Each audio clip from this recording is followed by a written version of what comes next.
Bus 375 in Beijing, ghostly journey or unsolved murder mystery of 30 years. At 10 p.m. on November 14, 1995, during a cold Beijing winter, darkness engulfed the city. Piercing through the howling winds, bus number 375 slowly departed from the Summer Palace station in northwest Beijing, heading toward its final stop at Fragrant Hills. This was the last ride of the day. At the first stop, 4 passengers hurried aboard: a couple, an elderly woman, and a young man. Once on the bus, the couple took the double seats behind the driver, while the elderly woman and the young man chose single seats near the front door. Along with the driver and a ticket collector, the bus carried 6 people as it sped quietly through the night. Passengers whose feet never touched the ground. After 2 stops, the bus approached the Beigongmen, North Palace Gate area of the Forbidden City. Suddenly, the driver shouted in astonishment. About 100 meters ahead, 2 shadowy figures emerged through the thick fog, waving to flag the bus. The driver stopped to pick them up. When the doors opened, everyone was shocked to realize there were 3 people, not 2. One man, hunched in the middle, kept his head lowered as if drunk.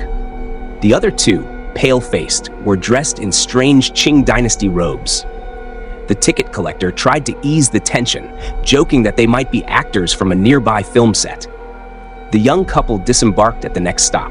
As the driver and ticket collector resumed chatting, the elderly woman suddenly accused the young man of stealing her wallet.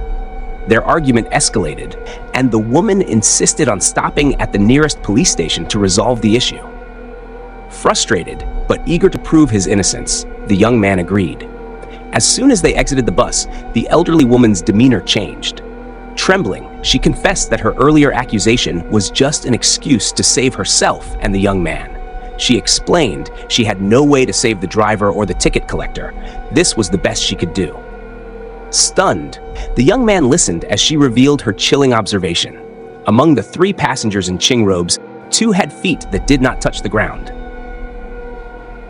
The bus that never returned.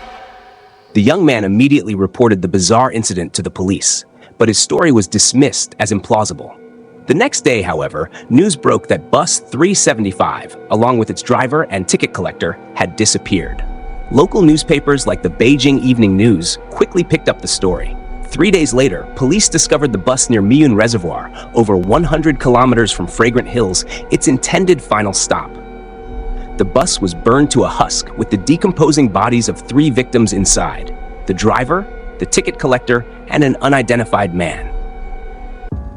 Unsettling details and shocking theories. The details of the case only deepen the mystery. How could a bus that had operated all day travel another 100 kilometers with an empty fuel tank? Why did no surveillance cameras along the route capture the bus? How could the bodies decompose so quickly in the frigid winter temperatures? Recently, a new theory suggests this might have been a murder case. When the 3 mysterious passengers boarded, the man in the middle, seemingly drunk, was already a corpse.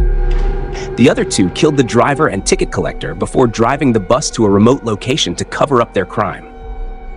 Whether supernatural or a criminal act, the story of Bus 375 remains an unsolved mystery, haunting the minds of Beijing residents for nearly 3 decades.